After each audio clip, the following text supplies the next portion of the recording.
오늘 여러분께서 읽으신 구절이 좀 어려웠죠? 네. 백색, 농색, 청색, 은고리, 백석, 운모석, 흑석, 중앙, 정창살은 쇠창살 이거 하는 거 어려워서 근데 너무 잘 읽어주셨어요. 요거 하나 좀 팁으로 드릴게요. 원래 옛날부터 교회가 서양 교회 기준으로 쭉 말씀을 드리면 설교의 시작은 언제부터일까요? 광고가 끝나고 성경 말씀을 읽고 나서부터 원래 성경을 읽는 것부터가 설교의 시작으로 봅니다. 그래서 성경 봉독을 목사님이 혼자 쭉 하는 교회들은 그런 전통에 좀 충실한 것이죠. 왜 그랬냐 하면 옛날 성경에 띄어쓰기가 없었죠.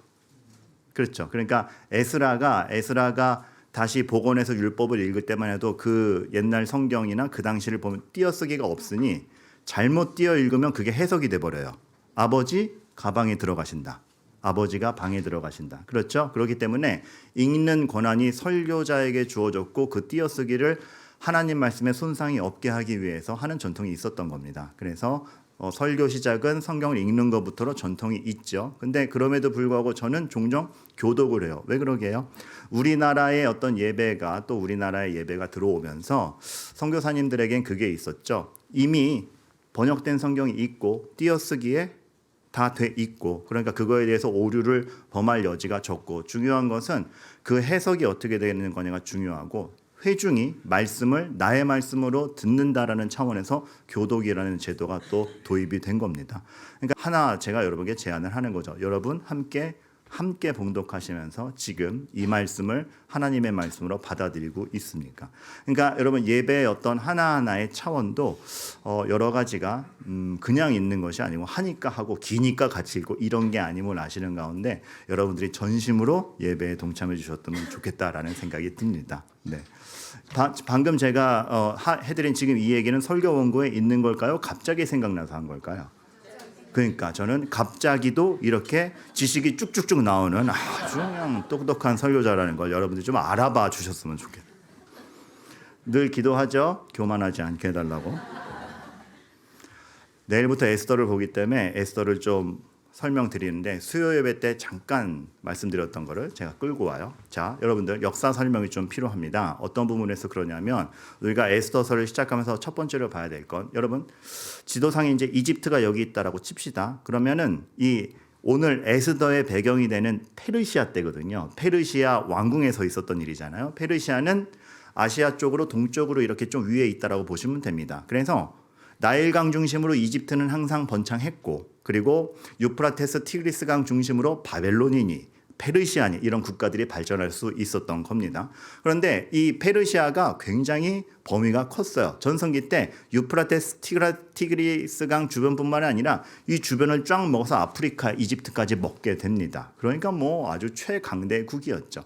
그리고 늘 이 힘의 싸움이 있었어요. 왜냐하면 그 나일강 주변으로는 농사가 그렇게 잘 됐어요. 이집트를 중심으로 여기는 번창하는데 마치 근동지방의 곡창지대처럼 곡식 창고처럼 생각됐던 것이 이집트요 애굽이었습니다. 그러니까 여러분 창세기 마지막에 읽으면 요셉이 애굽의 총리로 있는데 다 가뭄이 드니까 왜 애굽으로 살아오른지 아시겠죠?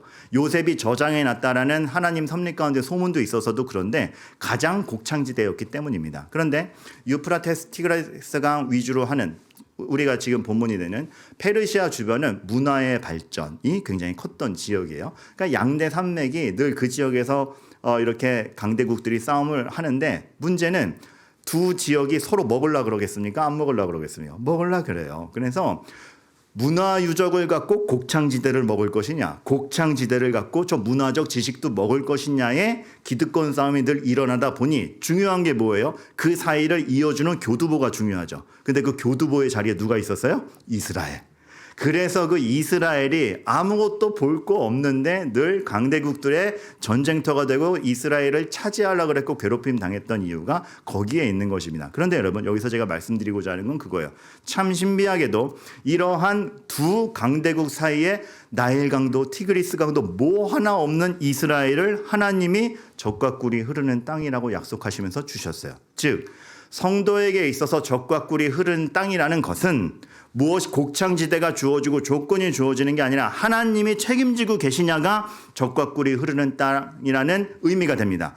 우리가 믿음이 있다라는 것을 여러분들은 이집트 주세요, 페르시아 주세요라고 하세요? 아니면 하나님이 책임지고 있습니까를 묻고 가세요. 우리가 이거부터 먼저 중요시해야 되는 게 역사적 배경입니다. 근데 또 하나 우리가 중요하게 봐야 될 것은, 자, 그런 가운데 이 페르시아에 젖과 꿀이 흐르는 땅의 의미를 모르는 이스라엘에게 하나님이 니네가 나를 무시해? 하나님이 함께 있는 것이 젖과 꿀이 흐르는 땅의 진정한 의미인데 그거를 박차고 다른 게 눈에 돌려? 그럼 내가 그 안으로 넣어주마 해준 게 포로 생활인 겁니다. 말하자면은. 포로로 들어가 보니 본인들이 동경했던 곳에 들어와 보니 답이 없는 걸 보게 되는 거죠. 그래서 정결하게 되고 회개하게 되고 하나님을 찾게 되는 과정이 있는 것이고, 너무나 감사하게도 하나님의 약속 가운데 페르시아가 하나님의 예언대로 이스라엘의 포로된 백성들을 놔줍니다. 3차에 걸쳐서 놔줘요. 이 에스더는 그 중에 1차, 2차 포로 귀환 가운데 낀 세대입니다. 문제는 이미 페르시아 왕을 통해서 가라라고 했는데 에스더는 지금 어디에 있죠? 페르시아에 있어요. 무슨 얘기입니까? 안 간 겁니다. 여러분, 너무나 죄송한 말인데 오늘 좀 천국 가서 에스더에게 사과할 거 각오하고 좀 설교하겠습니다. 안 간 거에 가까워요. 못 갔다기보다는 안 간 거에 가까워요. 왜냐하면 이미 여기가 편한 겁니다. 이미 여기가 편하고 익숙하고 믿음의 유산을 위해서 굳이 가고 싶지 않고 가면 재건해야 되고, 여기는 내가 좀 마이너리티로 있을지 모르지만 조건이 다 돼 있는데, 그러니까 아무것도 없는 데서 맨 땅에 독립을 주는 거와 갖추어진 것에서 누군가 밑에서 있는 거랑 편안함을 추구하려면 여러분, 광야로 튀어나가는 이스라엘보다 차라리 종이 되겠다, 애굽으로 돌아가지 않은 이스라엘의 마음이 있었던 것이 에스더일지도 모르겠습니다. 그래서 에스더서는 그런 독특함이 있어요. 나중에 결심을 하니 죽으면 죽으리라가 나오는 거지, 그 전의 배경을 보면 이게 뭐지? 얘는 뭘 믿음으로 갖고 있는 거야? 왜 왕후가 됐지? 그냥 생존하려고 그런 거 아니야? 예, 맞아요. 생존에 따라서. 근데 비난할 것도 아닌 게 우리의 삶이 그와 같다라는 생각이 드는 겁니다. 그러니까 우리는 그때 살아. 아니, 그래도 여기 있는 게 안정적이잖아. 사실 우리의 마음도 똑같지 않나요? 저는 어떤 비난을 위해 얘기한 게 아니라 에스더가 우리와 굉장히 많이 닮아 있다라는 거. 거기서부터 우리의 믿음도 시작되는 게 아닌가라는 생각이 듭니다. 그래서 여러분, 오늘 제가 이 에스더의 시작을 두고 5가지 여러분께 말씀드리고 싶은데, 여러분, 첫 번째, 여러분 자꾸 자존감을 낮추지 마시고 비교하지 마세요. 무슨 얘기냐 하면, 똑같은 포로 시대 얘기가 에스더 말고 또 뭐가 있죠? 1번 마태복음, 2번 누가복음, 3번 사도행전, 4번 다니엘 오는 거죠? 4번. 그렇죠. 여러분들은 어떻게 퀴즈를 내면 틀리는 적이 없어요. 참 대단하다는 생각이 듭니다. 다니엘도 포로 시대 얘기인데 하나님이 나타나시고 직접 말씀하시고 다니엘이 결단하고 기적이 일어나고가 너무 멋있어요. 다니엘을 통해서 뭘 믿는지, 그들이 추구하는 율법이 뭔지도 나오고 예언도 나와요. 똑같은 포로 시대인데 에스더에서는 하나님이라는 단어도 안 나옵니다. 여호와라는 단어도 안 나옵니다. 여호와가 어떻게 말씀하셨다라는 단어도 안 나옵니다.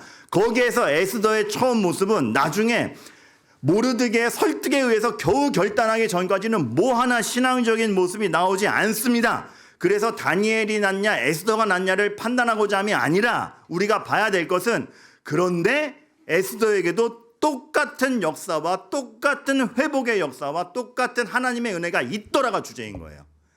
그러니까 우리는 자꾸 따져요. 난 에스더야 다니엘이야? 다 죄인이에요.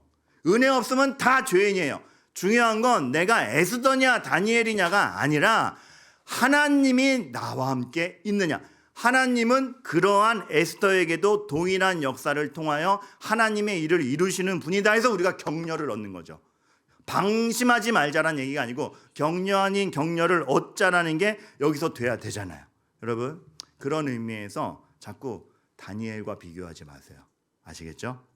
자꾸 누구를, 그리고 우리의 시야도 그래요. 누군가를 누군가에게 비교해요. 자꾸 우리가 경험한 거 안에서만 판단하는 우리의 그 조악한 시선으로 저러면 안 되는 거 아니야를 판단해요. 여러분, 판단하기 전에 저 사람에게도 하나님이 역사할 거야라는 인식이 우리에게 먼저 있어야 되는, 그 마음을 먼저 지니시기를 바라는 게 오늘 첫 번째 키워드입니다. 정말 우리가 그리하게 되기를 바랍니다. 두 번째, 제가 이 에스더를 읽으면서 동시에 하나님이 이 에스더를 더 깊게 읽게 하려고 어떤 성도님으로부터 이런 말씀을 듣게 했어요. 제가 하나님 버린 적 없습니다. 하나님이 나한테 나타난 적이 없지. 에스더도 똑같지 않나요? 사실 하나님이 뭐 하나 선명하게 해주신 게 에스더 끝까지 읽어보면 없어요. 여호와의 이름도 등장하지 않는데 자기들 고민 가운데서 이게 맞는 거 아니야라는 분투 가운데서 선명한 거 없는데 나타나는데 저는 4장 가면 아슬아슬해요. 결론이 4장 가서 이때를 위함이 아니냐. 그 뒤에 죽으면 죽으리라가 나와서 그렇지 아무것도 확신하는 거 없는데 모르는 척해도 그만 아니냐 이랬으면 이제 에스더 끝나는 거죠. 근데 그래도 할 말이 없는 겁니다. 거기서 우리의 믿음이 뭐냐를 좀 보게 되기를 바래요. 왜냐하면 여러분 이번에 새벽기도 주제가 뭐죠? 하나님의 침묵을 뚫고 나가는 성도. 전 사실 이 제목을 정할 때만 해도 제목 하나는 잘 지어요. 그러니까 저희 가족 중 누군가가 저에게 이런 말을 한 적이 없어. 은혜가 없어도 제목은 잘 지어. 아이고. 제목은 잘 지어져. 근데 제가 이 제목을 정할 때만 해도 저의 심정은 이거였습니다. 침묵하시는 것 같은 하나님이여 입을 열어 주소서. 근데 에스더를 읽어보니까 하나님의 입을 열어 주소서가 아니고 그 침묵 자체를 인정하는 거예요. 내 방식이 아니라, 그러니까 우리의 느낌과 우리의 방식보다 하나님의 침묵이 옳다. 이거를 인정할 수 있느냐가 믿음인 거를 제가 보게 됩니다. 그래서 내가 추구하는 방식대로 풀리고 확신이 와서가 아니라 그 침묵 자체가 하나님이 일하시는 방식이고 거기서 내가 어떻게 처신하는가를 보아가는 거. 와, 이거 센 거예요. 그 답답함 가운데 여전히 믿음을 지키는 것이 무엇인가? 마이클 로튼 교수님이라고 아주 기독교에서는 유명한 교수님이고 또 베스트셀러 저자죠. 근데 그 교수님이 제가 존경하는 교수님이라 이렇게 여러 그 가족 사항도 많이 들었는데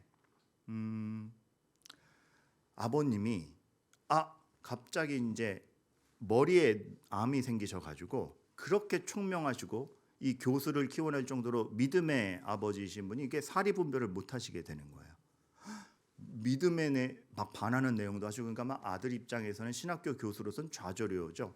그런데 그런 아버님을 돌보던 어머니가 이모, 여동생이 갑자기 뇌졸중으로 쓰러져요. 그래가지고 내 동생 어떡하니 그러면서 어머니가 그 이모, 여동생에게 달려가는데 그 스트레스가 컸든지 가는 중에 어머니도 이렇게 뇌졸중으로 쓰러지세요. 갑자기 자기의 신앙의 본이요 자기를 지켜주던 어른들이 와르르 무너지니까 이 마이클 로튼 교수님이 너무나 무너지는 거예요. 너무나 무너지는 거야. 그런데 그때 이 말을 해요. 그 순간에 이 말을 해요. 뭐라 그러면 하나님을 확신하려면 내 확신이 충분히 흔들려야 한다. 어떻게 이런 말을 할 수가 있을까? 믿음은 단순한 동의가 아니다. 모든 게 흔들릴 때 이미 주어진 약속들을 확인해 가야 되는 것이다. 여러분 그럴 각오가 있으십니까? 사실 생각해 보면 하나님이 침묵하는 게 아니라 우리에게 이미 약속들을 주셨고 그 약속이 진짜인지 현실에서 확인해 가시는 것이죠. 로마서 8장 내가 확신하노니 사망이나 생명이나 천사들이나 권세자들이나 현재일이나 장래일이나 능력이나 높음이나 깊음이나 다른 어떤 피조물이라도 우리를 우리 주 예수 그리스도 아래 있는 하나님의 사랑에서 끊을 수 없으리라. 아멘을 확신하시는데 미치겠는 거죠. 장례식 장면이 하나 생각이 나요. 어머니 이제 화장시키는데 화로로 들어가는데 제가 진짜 그 장면이 기억이 지워지질 않아요. 화로로 들어가는 어머니의 관을 보면서 부르짖는 거예요. 사망이나 생명이나 끊을 수 없느니라.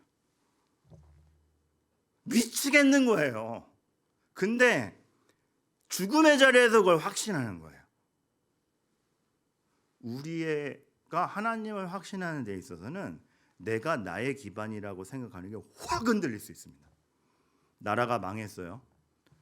에스더는 고아였던 것 같아요. 사촌에 의해서 길림받은 것 같으니까 자기가 확신했던 것이 다 흔들린 가운데 침묵하시는 하나님인 것 같지만 자기의 백성을 버리지 않는다라는 그 하나 믿음을 가지고 결단하고 헌신해가는 것, 그게 우리의 삶에서도 있다라는 거죠. 저는 그 어려움이 여러분에게 견고함으로 다가갔으면 좋겠습니다. 진짜 난 뭘 믿고 있지? 여러분, 혹시 여러분들이 확고하다고 생각하는 게 여러분들이 잡고 있는 거 흔들지 않아서 견고한 척하는 거 아니에요? 혹시나? 되게 무례한 말씀이지만 혹시나 그래서 그런 거 아니에요? 그래도 여러분들이 이 정도는 붙잡아 줘야지 싶은 걸 하나님이 지켜주고 있으니까 내가 견고한 것 같지 않습니까? 욥은 그게 다 무너졌던 거 아니에요? 하나님이 여러분들을 그렇게 무너뜨린다라는 게 아니라 혹시 우리의 믿음이 하나님이 선은 넘지 않으시니 이 내가 확고하다고 생각하는 거 아닌지. 근데 여러분 가만 보면 하나님 선 많이 넘으십니다. 하나님은 침묵하시는 것이 아니라 선 넘으시면서 우리에게 내 약속 확인하라고 하시는 거예요. 사실은 침묵하시는 거 아니라 하나님 선 넘고 계십니다. 선 넘은 하나 알려드려요. 원수를 사랑하라. 선 넘으시는 거죠. 하나님 제만큼은 안 돼요. 제일 사랑하라고요? 하나님 막 선 밖으로 밀어내십니다. 선 넘게 하십니다. 그러면서 원수도 사랑하는 사람으로 만들어내는 거예요. 하나님이 여러분에게 침묵하는 게 아니고 선 밖으로 밀어내는 것 같은데 그것이 그 선 너머에서 나의 역사가 있다. 네가 기초하는 것이 아니라 내가 해가고 있는 것이다를 갖다가 확고히 알아가게 하시는 것. 그게 하나님의 침묵을 뚫고 나가는 성도입니다. 하나 사과드려요. 제가 가끔가다 흥분하면 강대상을 칠 때가 있어요. 되게 건방져 보이죠. 죄송합니다. 이것 때문에 저 오늘 또 엄마한테 혼날 거예요. 그런데 그만큼 중요해서 그렇습니다. 여러분, 정말 하나님의 침묵을 우리가 어떻게 받아들일 것인가?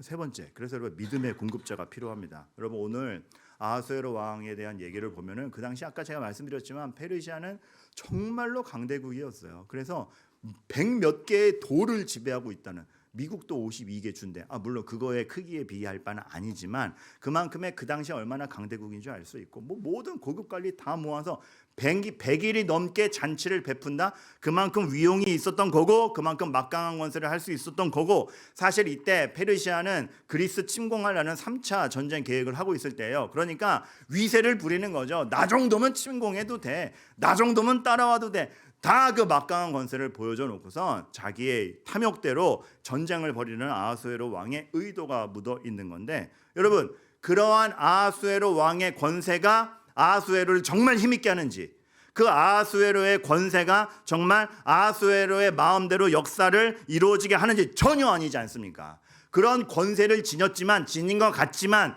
일시적일 뿐이고 아하수에로도 주어지는 정보에 휘둘릴 뿐입니다. 에스를 또 읽어가면 주어지는 정보에 흔들릴 뿐입니다. 하만이 이렇게 얘기하니까 그래? 왕이여 법이 이렇습니다. 법이 그래? 모르드게가 얘기하니까 그랬어? 그러다가 나중에 감추어진 진실을 알고서야 이제 바른 판단을 하는, 아무리 권세가 많아도 좁은 시야와 자기의 취향대로 살아가는 인간에게는 인생을 컨트롤할 능력이 없습니다. 그러니까 여러분 권세를 탐할 필요가 없는 거예요.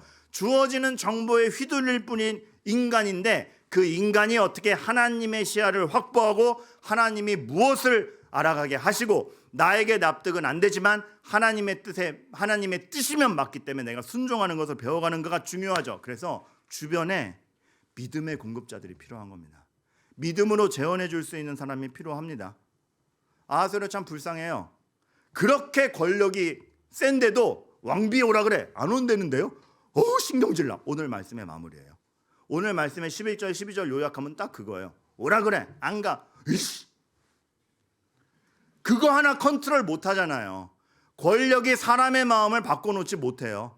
그러나 죄인을 의인 만드시는 하나님의 손길이 우리에게 있다라는 것을 안다라면 아하수에로의 권력이 뭐가 부러운 겁니까? 우리가 지금 이 세상에서 얻고자 하는 것은 혹 아하수에로가 차지한 걸 나도 누려보겠다 아닙니까? 솔로몬이 그토록 헛되고 헛되니 헛되고 헛되다라고 말했음에도 불구하고 여전히 우리는 그거를 근거해서 살라 그러고 그거를 탐하고 있진 않습니까? 전 전도서를 읽어드려도 꼭 이렇게 제 질문이 오는 게 슬퍼요. 솔로몬이 헛되다 하였습니다. 나도 누려나 보고 그 말합시다. 근데 가볼 필요가 없기 때문에 하나님이 제시하시는 것에 대해서 우리가 왜 탐해야 되는가? 여러분, 그래서 저는 이런 생각이 들어요. 여러분이 지금 호의적으로 느끼는 거, 잘 된다고 느끼는 거, 당신이 호감을 가고 있는 모든 사람 다 포함해서 도대체 무슨 근거로 그 사람이 부럽고, 무슨 근거로 그 사람을 호의적이라고 느끼며, 무슨 근거로 그 사람을 존경하고 따라가려 그럽니까? 왜냐하면 왕의 아하수에로 왕의 잔치에 간 모든 사람들은 우와, 다 왕에게 호감을 느꼈을 겁니다. 우와, 이런 권세자 밑에 있으면 내 인생에 성공하겠다. 이야, 이 금태 두른 거 봐. 아까 뭐 술도 법도가 있다라고 했지만 법도가 있는 게 아니에요. 법도가 있는데 절제하지 않고 마신다라고 해서 그냥 막 마시게 하는 겁니다. 그 정도로 할 수 있는 거 다 해결줘. 왕의 잔치에 간 사람은 다 왕에게 호감을 느꼈을 겁니다. 근데 그 왕도 죄인일 뿐입니다. 여러분은 여러분 편이라고 느끼는 사람에 대해서 뭐 때문에 여러분 편이라고 느끼시는 겁니까? 라고 묻고 싶어요. 여러분이 시간을 더 투자하려는 사람, 일, 뭐 때문입니까? 오히려 전혀 호감을 느끼지 못하는데 교회 가라고 말하는 그 믿음의 공급자가 훨씬 소중한 걸 알아야 됩니다. 여러분 좀 부탁드려요.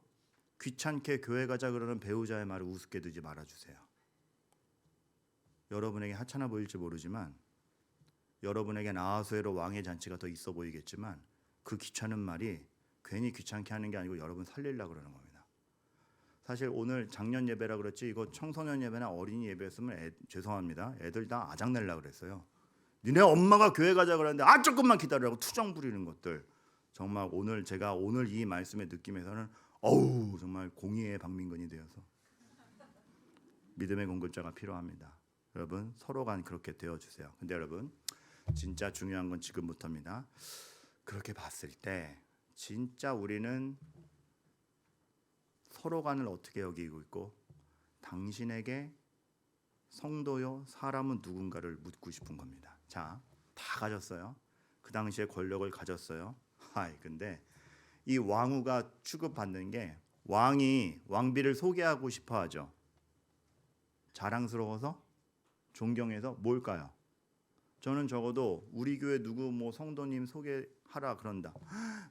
지난번에 이렇게 외부 강사님이 오셨는데 우리 목사님 전사님들이 막 찬양 준비하는 그 준비 하나에도 열정을 다하는 걸 보면서 좋은 교육자들이 많습니다. 그래서 막 침을 튀겨가 저기 저 김태한 전사님은 수석으로 입학을 하였고 막 너무 성실하며, 저기 저 성진호 목사는 자기의 몸을 갈아 넣어서 자기의 유익보다 많은 걸 추구하는 목사며, 막 없는 얘기 다 갖다 칭찬을 했어요. 근데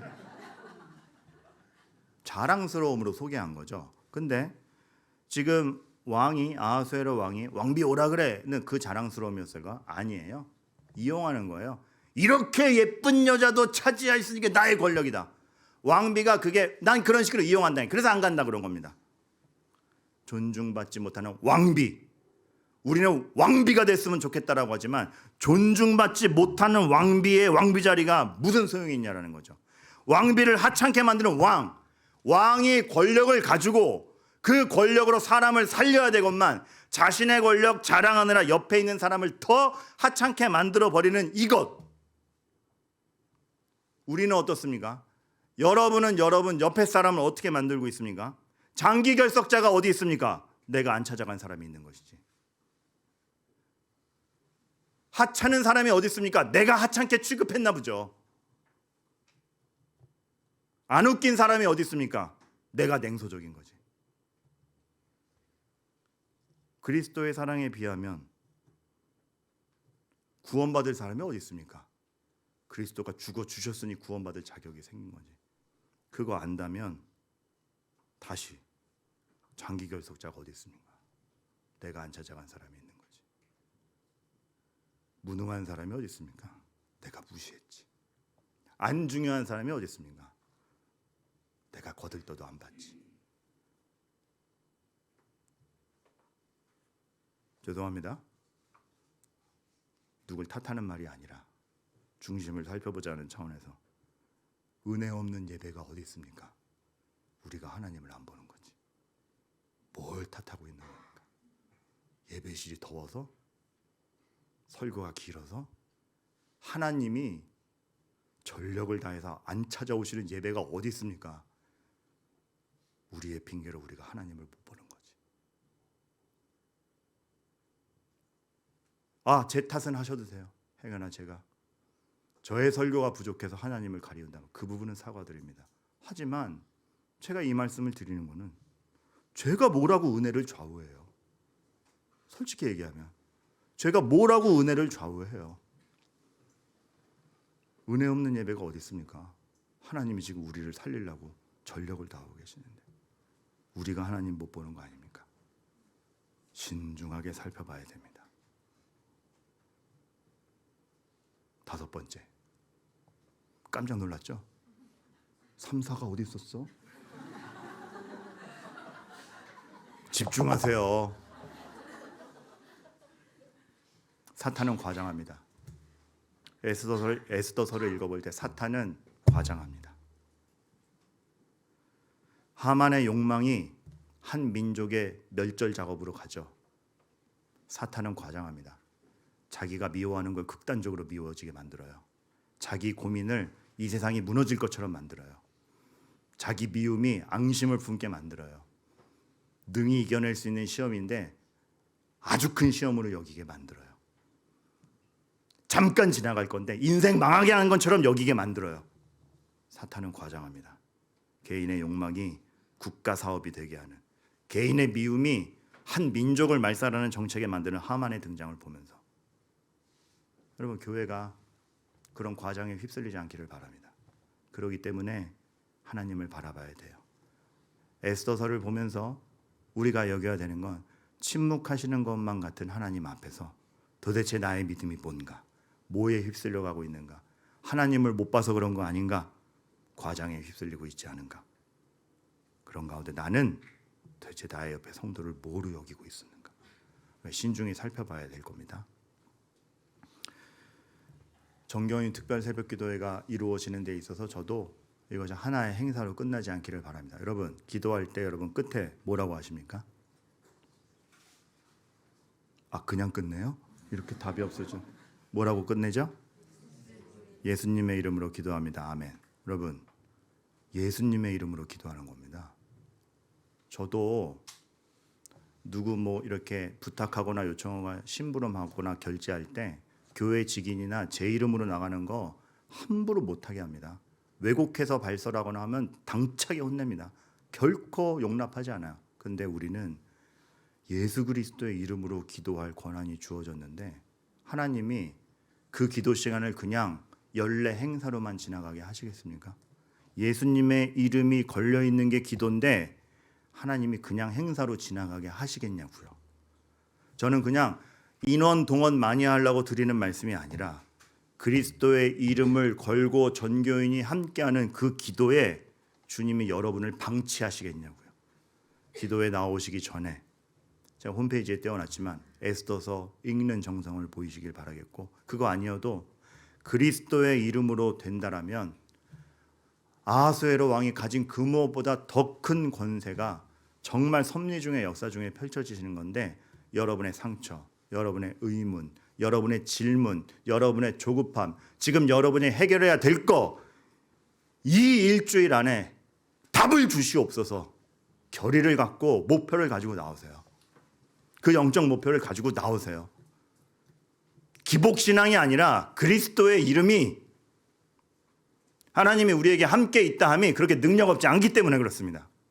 물론 똑딱이 단추처럼 도깨비 방망이처럼 일주일 딱 끝났더니 다 해결됐더라, 그거 원하는 거 아닙니다. 그러나 분명히 유효하게 역사하실 하나님이 있다는 거죠.